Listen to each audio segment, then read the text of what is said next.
नमस्कार, आप देख रहे हैं न्यू इंडिया लाइव और आपके साथ मैं हूं सलोनी शिवा। नजर डालेंगे आज की हम खबरों पर। राजस्थान के भिलवाड़ा में 28 जनवरी 2023 को भगवान श्री देवनारायण जी के 1111वें अवतरण महोत्सव के उपलक्ष्य में आयोजित समारोह में पीएम मोदी भी शामिल हुए थे। इस दौरान गुज्जर समाज के आराध्य देव भगवान देवनारायण मंदिर के दान पात्र में उन्होंने लिफाफा नहीं बल्कि नोट डाले थे। दरअसल मंदिर के पुजारी ने एक वीडियो में दावा किया था कि प्रधानमंत्री ने एक लिफाफा डाला था।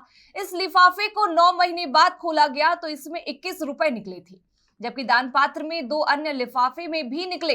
एक में 101 रुपए और दूसरे में 2100 रुपए रखे हुए थे। अब बीजेपी ने पुजारी के दावे को गलत बताया है। पीएम मोदी का दान करते हुए जो वीडियो सामने आया है उसमें पुजारी का दावा झूठा निकला है। इस वीडियो में पीएम मोदी खुद दान पात्र में कुछ नोट डालते हुए दिख रहे हैं। पीएम ने उस दौरान मंदिर की दान पेटी में कोई लिफाफा नहीं डाला था। इस वीडियो में यह साफ देखा जा सकता है कि पीएम मोदी ने दान पात्र के अंदर नोट डाले हैं, कोई लिफाफा नहीं है। लिहाजा पुजारी का दावा गलत निकला है। भगवान देवनारायण मंदिर के पुजारी हेमराज पोसवाल ने बताया कि देवनारायण भगवान के घोड़े के अवतार दिवस के एक दिन बाद मंदिर कमेटी ने जब दान पात्र खोला तो उसमें 3 लिफाफे पाए गए थे। एक लिफाफे में 2100 रुपए थे, लेकिन उस पर नाम सुरेंद्र सिंह जड़ावत का लिखा था। वहीं दूसरा लिफाफा बिना नाम का था, उसमें 101 रुपए निकले। मंदिर के पुजारी ने दावा किया था कि तीसरा सफेद लिफाफा पीएम मोदी का है, जिसमें 20 रुपए का नोट और 1 रुपए का एक सिक्का निकला। लेकिन वीडियो सामने आने के बाद ये दावा खारिज हो गया है। पीएम मोदी ने कोई लिफाफा नहीं बल्कि दान पेटी में नोट डाले थे। बता दें कि देवनारायण जन्म स्थल पर साल में बस 2 बार ही दान पात्र की पेटी खोली जाती है, जहां एक बार देवनारायण जन्मोत्सव और दूसरी बार देवनारायण घोड़े के अवतार दिवस पर मंदिर कमेटी द्वारा दान पात्र की पेटी खोली जाती है। लगभग 6 माह बाद भाद्रपद माह की छठ तिथि को दान पत्र खोला जाता है। इस दिन देवनारायण भगवान के घोड़े का अवतार हुआ। आगामी विधानसभा चुनाव में छत्तीसगढ़ की सत्ता में वापसी को लेकर भारतीय जनता पार्टी पूरी ताकत से जुट गई है। चुनाव को लेकर गुरुवार को केंद्रीय गृह मंत्री अमित शाह और बीजेपी के राष्ट्रीय अध्यक्ष जेपी नड्डा ने रायपुर में पार्टी के वरिष्ठ नेताओं के साथ लगभग 7 घंटे तक चर्चा की। जानकारी के मुताबिक रायपुर में बीजेपी के प्रदेश मुख्यालय कुशाभाऊ ठाकरे परिसर में चली बैठक के दौरान उम्मीदवारों के चयन और पीएम नरेंद्र मोदी की आगामी छत्तीसगढ़ यात्रा समेत कई महत्वपूर्ण मुद्दों पर चर्चा हुई। दरअसल रायपुर में गुरुवार दोपहर से चल रही केंद्रीय गृह मंत्री अमित शाह की बैठक रात करीब 9 बजे खत्म हो गई। बीजेपी अध्यक्ष जेपी नड्डा और महासचिव बीएल संतोष के साथ अमित शाह की पार्टी नेताओं की करीब 7 घंटे तक बैठक ली। इसके बाद अमित शाह और जेपी नड्डा एक साथ गाड़ी में बैठकर निकल गए। बताया जा रहा है कि जल्द ही प्रत्याशियों की दूसरी लिस्ट जारी हो सकती है। इस बैठक में 30 सितंबर को बिलासपुर और 3 अक्टूबर को बस्तर में होने वाली नरेंद्र मोदी की सभाओं को लेकर भी समीक्षा की गई। इस दौरान बीजेपी के राष्ट्रीय महासचिव बीएल संतोष, पार्टी के राज्य प्रभारी ओम माथुर, सह प्रभारी नितिन नबीन, प्रदेश अध्यक्ष अरुण साव, विधानसभा में विपक्ष के नेता नारायण चंदेल, पूर्व मुख्यमंत्री रमन सिंह और अन्य वरिष्ठ नेता मौजूद रहे। बता दें कि अमित शाह और जेपी नड्डा गुरुवार दोपहर जयपुर से विशेष विमान से रायपुर पहुंचे थे। इसके बाद वह सीधे पार्टी के प्रदेश मुख्यालय गए। यहां दोपहर करीब 2 बजे बैठक शुरू हुई, जो रात 9 बजे तक चली। इस बैठक के बाद प्रत्याशियों की दूसरी लिस्ट जल्द जारी होने की सुगबुगाहट तेज हो गई है। ऐसा माना जा रहा है कि इस मीटिंग में उम्मीदवारों के नाम पर मुहर भी लग चुकी है। बीजेपी ने पिछले महीने राज्य की कुल 90 सीटों में से 21 पर उम्मीदवारों के नामों का ऐलान किया था। बीजेपी को छत्तीसगढ़ में रमन सिंह के नेतृत्व में साल 2003 से 2018 तक यानी 15 साल सत्ता में रहने के बाद 2018 के विधानसभा चुनाव में कांग्रेस से हार का सामना करना पड़ा था। वहीं अब बीजेपी एक बार फिर सत्ता में लौटने का प्रयास कर रही है। उज्जैन रेप मामले में पुलिस ने आरोपी ऑटो चालक को गिरफ्तार कर लिया है। भागने के दौरान वो घायल हो गया। इंस्पेक्टर अजय कुमार ने कहा कि अपराध के घटनाक्रम को फिर से बनाने और बच्ची के कपड़े जब्ती के लिए मौके पर गए थे। मौका देखते ही भरत सोनी ने भागने की कोशिश की। पुलिसकर्मियों ने इसका पीछा किया और इसको पकड़ा। पकड़ने के दौरान यह सीमेंट की सड़क से टकराया, जिस दौरान इसके पांव और हाथ में चोट आई है। पुलिस अधिकारी भी चोटिल हुए हैं। पुलिस ने कहा कि आगे की कार्रवाई करेंगे। उज्जैन एसपी सचिन शर्मा ने बताया कि घटना के दिन और स्थल के हमारे पास टेक्निकल साक्ष्य हैं। बच्ची ने जिन जिन लोगों से मदद और संपर्क किया उनसे हमने विस्तृत कथन किए हैं और यह सब हमारी विवेचना के भाग होंगे और अभियोजन में मदद करेंगे। उज्जैन की जनता के लिए नैरेटिव फैलाने की कोशिश की, जिसमें बताया गया कि लोगों ने बच्ची की मदद नहीं की। हमने जब जांच की तो पता चला कि मोहल्ले के लोगों ने आर्थिक मदद की थी। किसी ने 50 तो किसी ने 100 रुपए दिए थे। इससे अच्छा हो सकता था, लेकिन उज्जैन के सभी जागरूक लोगों का आभार व्यक्त करते हैं। पुलिस ने आरोपी के खिलाफ पॉक्सो एक्ट और रेप का अपराध दर्ज किया है। उसे न्यायालय में पेश कर पुलिस रिमांड मांगा जाएगा। सचिन शर्मा ने आगे बताया कि आरोपी से कड़ी पूछताछ के दौरान घटनास्थल और अन्य तथ्यों के बारे में जानकारी हासिल की जा रही है। इस पूरे मामले में एक अन्य युवक के खिलाफ भी साक्ष्य छिपाने का अपराध दर्ज किया गया है। बता दें कि पीड़िता को उज्जैन के महाकाल थाना क्षेत्र स्थित एक सड़क पर खून से लथपथ पाई गई थी। उसे एक अस्पताल से ले जाया गया, जहां उसकी प्रारंभिक चिकित्सा जांच में पुष्टि हुई कि उसके साथ रेप किया गया है। पुलिस ने इससे पहले 5 आरोपियों को हिरासत में लिया था। घटना की आगे की जांच एक विशेष जांच दल के माध्यम से की जा रही है। राष्ट्रीय राजधानी दिल्ली में अपराधियों के हौसले लगातार बुलंद होते जा रहे हैं। बदमाशों ने पहले दिल्ली के जंगपुरा में 25 करोड़ की चोरी को अंजाम दिया और महज 48 घंटे के अंदर समयपुर बादली के ज्वेलरी शॉप में दिन दहाड़े लूट की घटना को अंजाम दिया। इन दोनों घटनाओं से जुड़ा वीडियो सोशल मीडिया में अब जमकर वायरल हो रहा है। समयपुर बादली में हुई पूरी वारदात ही सीसीटीवी कैमरे में रिकॉर्ड हुई है। बावजूद इसके अभी तक पुलिस बदमाशों की पहचान तो दूर, उनका कोई सुराग तक नहीं ढूंढ सकी है। यह स्थिति उस समय है जब बदमाश दिन दहाड़े इस वारदात को अंजाम देते हुए खुलेआम तमंचा लहराते हुए फरार हो गए थे। वायरल हो रहे सीसीटीवी फुटेज में साफ देखा जा सकता है कि 2 बदमाश सूट बूट पहनकर ज्वेलरी शॉप में आते हैं। चेहरा कवर करने के लिए यह दोनों बदमाश अपने सिर पर हेलमेट पहने हुए हैं। ज्वेलरी शॉप में घुसते ही इन बदमाशों ने तमंचा निकाला और ग्राहकों को डराते हुए तमंचा वहां बैठे सेल्समैन पर तान दिया। फिर उन्हें थप्पड़ मारकर किनारे किया और शोकेस में रखे करीब आधा किलो वजन के आभूषण समेटकर फरार हो गए। वायरल हो रहे वारदात से जुड़े दोनों वीडियो में बदमाशों की संख्या 3 नजर आ रही है। पुलिस के मुताबिक वारदात के बाद दुकान में बैठे कुछ ग्राहक और सेल्समैन बदमाशों को पकड़ने के लिए उठने की कोशिश करते हैं, लेकिन बदमाशों ने तमंचा लहराते हुए हवाई फायरिंग की। इससे वहां मौजूद लोग डर कर वापस बैठ गए। वहीं फायरिंग से हुई दहशत का फायदा उठाते हुए बदमाश जल्दी से बाहर निकले और अपनी बाइक पर बैठकर तमंचा लहराते हुए फरार हो गए। ज्वेलरी शॉप के मालिक ने पुलिस को दिए शिकायत में बताया कि बदमाशों ने करीब 480 ग्राम सोने की लूट की है। बता दें कि 2 दिन पहले ही दिल्ली के जंगपुरा में चोरों ने 25 करोड़ की चोरी को अंजाम दिया था। यह चोरी भी इस तरह से अंजाम दी गई थी कि जैसे कि इसके लिए कई दिन से तैयारी की गई हो। पुलिस को आशंका है कि इस वारदात में किसी अंदर वाले का हाथ है, लेकिन अब तक पुलिस उस अंदर वाले की भी पहचान नहीं कर सकी है।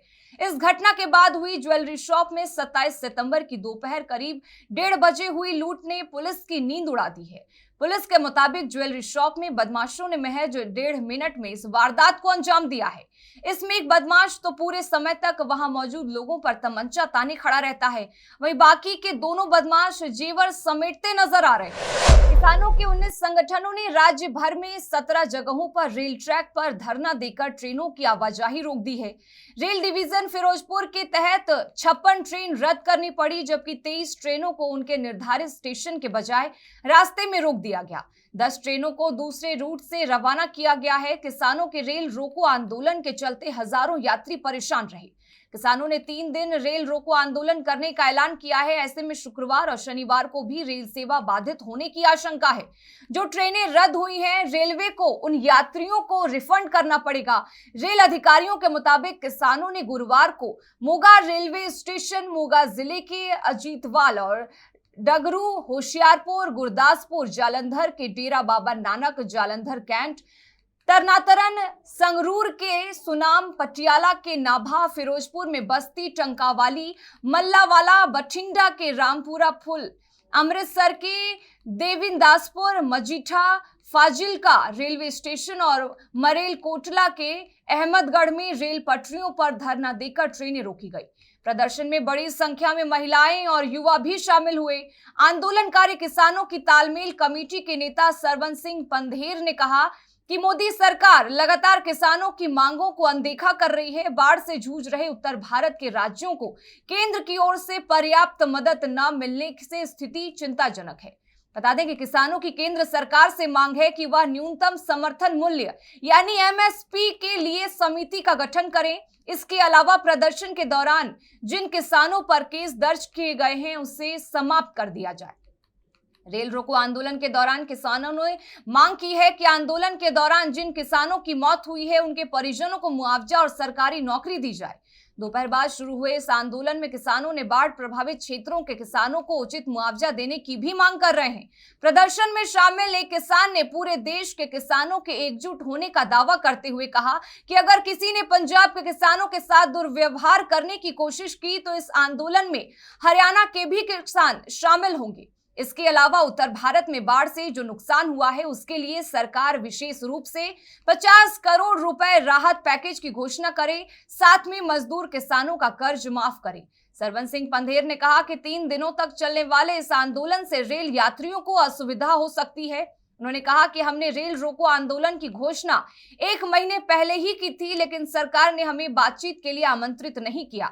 इसलिए यात्रियों को होने वाली असुविधा के लिए केंद्र सरकार जिम्मेदार है।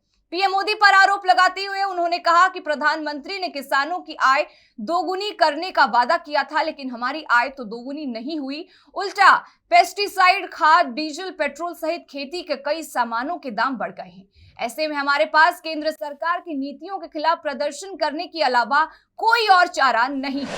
चीनी की बढ़ती कीमत ने पूरी दुनिया में आम आदमी के किचन का बजट बिगाड़ रखा है। सप्लाई और डिमांड में भारी अंतर आने के चलते चीनी की कीमत 12 साल की हाई लेवल पर पहुंच चुकी है। ऐसे में देश में चीनी की बढ़ती कीमतों और महंगाई को कंट्रोल करने के लिए सरकार जल्द ही बड़ा फैसला ले सकती है। आने वाले सीजन में सरकार चीनी के एक्सपोर्ट पर बैन लगा सकती है। दरअसल देश में चीनी के दाम लगातार बढ़ रहे हैं, जिसे देखते हुए नवंबर के पहले हफ्ते में शुगर एक्सपोर्ट पर बैन का नोटिफिकेशन जारी किया जा सकता है। मनी कंट्रोल की खबर के मुताबिक डिपार्टमेंट ऑफ कंज्यूमर के एक अधिकारी ने इस बात की जानकारी वित्तीय पोर्टल को दी है। चीनी के सीजन की शुरुआत अक्टूबर से होती है और अगले साल सितंबर तक रहती है। ऐसे में सरकार आने वाले सीजन में इसको एक्सपोर्ट पर बैन लगा सकती है। दरअसल साल 2021 से 22 में रिकॉर्ड 11 मिलियन टन चीनी बेचने के बाद भारत ने साल 2022 से 23 में चीनी के एक्सपोर्ट पर पाबंदी लगाई थी, जिससे कि देश के डोमेस्टिक मार्केट में चीनी की सप्लाई बिना रुकावट के चलती रही और कीमतों पर रोक लगाया जा सके। साल 2022 से 23 के चीनी सीजन की शुरुआत में केंद्र सरकार ने शुगर एक्सपोर्ट करीब 6 मिलियन टन तक लिमिट कर दिया था। ऐसे में एक बार फिर सरकार चीनी के एक्सपोर्ट पर बैन लगाकर देश में चीनी की कीमतों पर लगाम लगाने का काम करेगी। देश के टॉप के गन्ना उत्पादक राज्यों जैसी पश्चिमी राज्य महाराष्ट्र और दक्षिण के कर्नाटक में इस साल सामान्य से कम बारिश होने के कारण चीनी सीजन इसका उत्पादन होने की आशंका है। अगस्त तक के चीनी प्रोडक्शन के आंकड़े देखें तो चीनी के औसत प्रोडक्शन से इस साल 50% कम प्रोडक्शन हुआ है। ऐसा इसलिए हुआ है क्योंकि महाराष्ट्र और कर्नाटक दोनों राज्य भारत के टोटल चीनी आउटपुट का आधे से ज्यादा हिस्सा प्रोड्यूस करते हैं। इन राज्यों में ही इस बार चीनी का प्रोडक्शन गिरा है। सिद्धार्थनगर मेडिकल कॉलेज और जिला चिकित्सालय के एसएनसीयू पीआईसीयू के नोडल डॉक्टर एसएस पटेल से मरीज के बीच विवादों का दौर थमने का नाम नहीं ले रहा है। आज चिकित्सालय में अपने बच्चों का इलाज कराने आई एक महिला ने डॉक्टर एसएल पटेल पर एक बार फिर पैसे मांगने और उन्हें अपशब्द कहने का आरोप लगाया है। डॉक्टर पटेल के इस रवैये से नाराज महिला अपने बच्चे और कुछ स्थानीय सोशल वर्करों के साथ इमरजेंसी वार्ड पर धरने पर भी बैठ गई। बाद में उप जिलाधिकारी ललित कुमार मिश्रा ने डॉक्टर के विरुद्ध कार्रवाई करने के आश्वासन के बाद इमरजेंसी गेट से यह धरना समाप्त हुआ। आपको बताते चलें कि पड़ोसी जनपद बलरामपुर की एक महिला अपने बच्चों का इलाज कराने सिद्धार्थनगर मेडिकल कॉलेज के अस्पताल आई थी। वहां पर वह डॉक्टर एसएल पटेल के चैम्बर में बच्चों को दिखाने के लिए गई। महिला का आरोप है कि डॉक्टर ने उनके बच्चों को नहीं देखा और देखने के लिए 200 रुपए फीस की डिमांड करने लगे। महिला के विरोध करने पर उन्होंने बच्चों को दूसरे डॉक्टर को दिखाने और उनका कुछ भी न बिगड़ने की बात कही। मजबूर होकर महिला को इमरजेंसी गेट के सामने धरने पर बैठना पड़ा। जहां महिला के समर्थन पर कुछ स्थानीय लोग और समाज सेवी भी आ गए। कुछ देर बाद इस मामले की जानकारी एसडीएम सदर को हुई। एसडीएम सदर ललित कुमार मिश्रा, स्थानीय थाना अध्यक्ष सतीश सिंह और सीओ अखिलेश वर्मा तत्काल मौके पर पहुंचे और महिला के साथ वहां धरने पर बैठे हुए अन्य लोगों को जांच कर डॉक्टर के विरुद्ध कार्रवाई करने का आश्वासन दिया, जिससे वहां बैठे लोगों ने धरने को समाप्त किया। आपको यह भी पता चले कि अभी एक हफ्ता पहले डॉक्टर एसएल पटेल पर एक महिला और उसके पति ने उसके बच्चे की मौत के बाद लापरवाही का आरोप लगाया था। मामले को संज्ञान में लेते हुए मेडिकल कॉलेज के प्राचार्य और जिला चिकित्सालय के सीएमएस डॉक्टर एके झा ने जिला अधिकारी के निर्देश पर 3 सदस्यीय जांच कमेटी का गठन किया था, लेकिन अभी तक जांच कमेटी की ना तो रिपोर्ट आई है और ना ही डॉक्टर के खिलाफ कोई कार्रवाई की गई है। आए दिन डॉक्टर एसएल पटेल के इस व्यवहार से परेशान लोग अब किसी बड़े आंदोलन का मूल बना रहे हैं। क्या नाम है आपका? कहाँ की रहने वाले हैं? हम पचपेड़वा के रहने वाले हैं, जिला बलरामपुर, और हम आए हैं अपनी बच्ची को दिखाने के लिए। हमारी बच्ची को 3 दिन से उल्टी नहीं बंद हो रही है और दिमाग में उसके चोट लगा है और डॉक्टर को यहाँ दिखाने के लिए आए हैं आज। तो डॉक्टर कहे फीस लगेगा और फिर फीस ना देने के बाद डॉक्टर उठ के चले गए हैं, डॉक्टर देखे भी नहीं। उसके बाद में यहाँ इमरजेंसी में जब आके बैठे हैं तो डॉक्टर हमसे क्या नाम है उससे गुस्से से बात कर रहे हैं, कह रहे हैं कि जाओ जिसको दिखाना है दिखा लो, कुछ भी नहीं हमारा कोई कर पाएगा, जाओ जिसको दिखाना है न्यूरो सर्जन को दिखाओ। कह रहे हैं न्यूरो सर्जन को दिखाओ। क्यों न्यूरो सर्जन को दिखाएं? सरकार का पैसा कम पड़ रहा है कि इनको हमारा भी पैसा चाहिए? हमको पैसा देने में परेशानी नहीं है, हम तो दे देंगे, लेकिन आम जनता की परेशानी है ये कि उनको भी उनका हक चाहिए। ये बोल रहे हैं कि भैया हम आए थे दिखवाने डॉक्टर से पटेल, जिनका 1 हफ्ता पुराने का प्रकरण अभी तक जांच हुआ नहीं है। वो बोल रहे थे हम दिखाने आए थे, हमारे मरीज से कह रहे हैं कि पहले 200 रुपया दीजिए आपको देखेंगे। ये तुम्हारे ये पूछे कि भैया क्या आपका टाइम नहीं है सर? आपका कहते मेरा कोई टाइम नहीं, मेरा टाइम बीत गया है।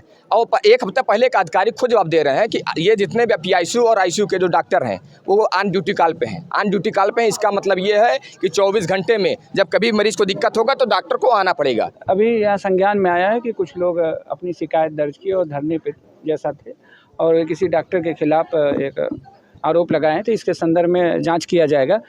यदि तथ्यों में सत्यता हो तो उनके खिलाफ सख्त से कार्रवाई की जाएगी, क्योंकि जनता के हित सर्वोपरि होता है। किसी प्रकार से किसी की असुविधा स्वास्थ्य संबंधी नहीं होने दी जाएगी और इसकी जांच की जाएगी और जो तथ्य सामने आएंगे उसे और उत्तर प्रदेश के बाराबंकी से है, जहां आका की आमद मरहबा, सरकार की आमद मरहबा के नारों के बीच 12 रबी उल अव्वल का झंडा जुलूस पूरे जनपद में जगह जगह अकीदत और सादगी से निकाला गया और नबी की शान में जश्न ईद उल मिलादुन्नबी आयोजित की गई। पैगंबर इस्लाम हजरत मोहम्मद के यौम पैदाइश की याद में हैदरगढ़ क्षेत्र की नगर पंचायत सुबेहा, ग्राम पंचायत खानपुर, बड़ी चौकी, छोटी चौकी, पूरे पठान, पूरे लोधी सहित तमाम जगहों पर जश्न ईद मिलादुन्नबी धूमधाम से मनाई गई। गांव गलियों में रोशनी की गई, साथ ही लोग रात भर जाकर तिलावते कुरान शरीफ की। हजरत मोहम्मद साहब के जन्म दिवस को लेकर घर घर मिलाद पढ़ी गई और साथ ही तकरूका का वितरण किया गया। बड़ी चौकी में बुधवार की देर शाम पूरे गांव में जगह जगह रोशनी की गई। सराय चंदेल चौराहा पर मोहम्मद अनीस और भारतीय किसान यूनियन के युवा नेता मोहम्मद सलमान ने स्टॉल लगाकर बड़ी ही अकीदत के साथ अंजुमानों को जलपान कराया। गुरुवार की सुबह मदरसा गुलसने रजा वारिसुल उलूम खान पर बड़ी चौकी से जुलूसे मोहम्मदी निकाला गया, जो हजारों की संख्या में विशेनन पुरवा, छोटी चौकी, सराय चंदेल चौराहा पूरे तेजी होते हुए कस्बा सुबेहा के जुलूसे मोहम्मदी में शामिल होकर हजारों हजार की संख्या में भारी पुलिस फोर्स के साथ पूरे कस्बे में घूमते हुए बाबा मियां छावन की दरगाह पर समाप्त हुआ। कारी रियाजुद्दीन ने दरगाह पर मिलाद फातिया पढ़कर जुलूस को समाप्त कर मुल्क और कौम की सलामती के लिए दुआ मांगी।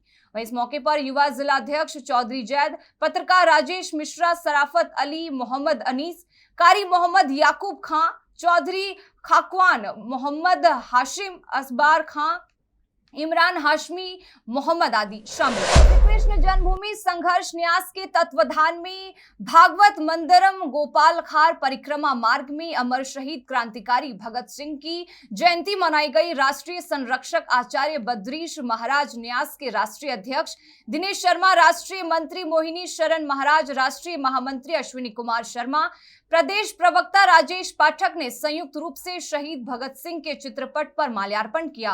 न्यास के राष्ट्रीय अध्यक्ष दिनेश शर्मा ने अपने संबोधन में कहा कि अमर शहीदों की कुर्बानी से हमें आजादी मिली है। इस आजादी को सहेज कर रखना हमारा और आपका नैतिक दायित्व है। वसुदेव कुटुंबकम की भावना हमारे हृदय में विराजमान रहनी चाहिए। आचार्य बद्रीश जी महाराज और मोहिनी शरण महाराज ने संयुक्त संबोधन में कहा कि अल्प आयु में क्रांतिकारियों ने बलिदान देकर इस देश को आजाद कराकर संपूर्ण राष्ट्र के निर्माण में मेहनती भूमिका निभाई। आज हमें उनके बलिदानों को भूलना नहीं चाहिए। राष्ट्र की रक्षा ही उनके सच्ची श्रद्धांजलि है। आज श्री कृष्ण जन्मभूमि संघर्ष न्यास के सभी पदाधिकारियों द्वारा क्रांतिकारी भगत सिंह की जयंती मनाई गई।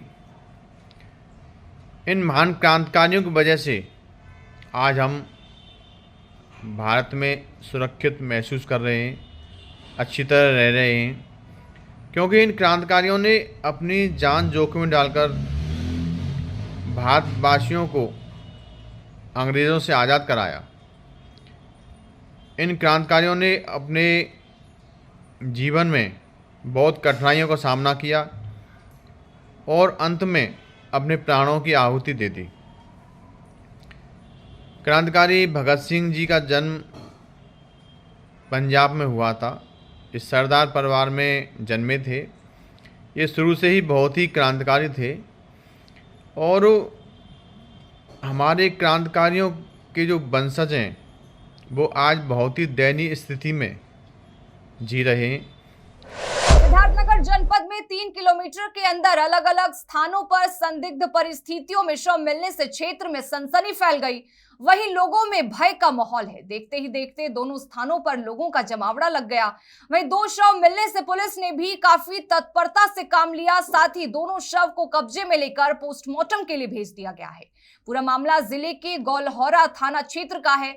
आपको बताते चले कि बड़हर घाट और गोन्हा ताल के सिवान में संदिग्ध परिस्थितियों में एक अधेड़ का शव मिला। वहीं शव का पंचनामा हो रहा था, तभी सूचना मिली कि जिगनिहवा चौराहे पर एक मकान में शटर के अंदर दुर्गंध आ रहा है। वहीं सीओ की उपस्थिति में शटर उठाया गया तो वहां संदिग्ध परिस्थितियों में शव मिला और शव के पीछे कुछ ब्लड भी देखा गया और थाना अध्यक्ष ने शव को बारीकी से देखा। उसके बाद मौके पर फॉरेंसिक टीम पहुंची।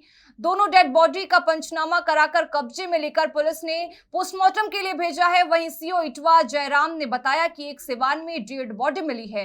वहीं सूचना मिली कि जिगनिहवा चौराहे पर एक मकान में शटर के अंदर से बदबू आ रही है। मौके पर हम लोग पहुंचकर शटर को उठाए, जहां एक व्यक्ति की लाश पड़ी हुई। मौके पर फॉरेंसिक टीम ने पंचनामा कराकर शव को कब्जे में लेकर पोस्टमार्टम के लिए भेजा है। थाने को सूचना मिली है कि जिगनिहवा बाजार में एक बंद कमरे में कमरा का मकान है। मकान के अंदर शटर बंद है, उसमें बदबू आ रही है। बदबू पर आने के बाद सूचना पर पहुंचे हम लोग, स्पेशल इंस्पेक्टर साहब और मैं खुद पहुंचा हूँ और फोरेंसिक टीम को बुला करके देखा गया। नीचे एक मृत लाश पड़ी हुई है, नीचे खून का हुआ है, कोई चोट का निशान नहीं है। इसके साथ फिलहाल इस बुलेटिन में बस इतना ही, लेकिन तमाम खबरों के लिए बने रहें हमारे साथ और देखते रहें न्यू इंडिया लाइव।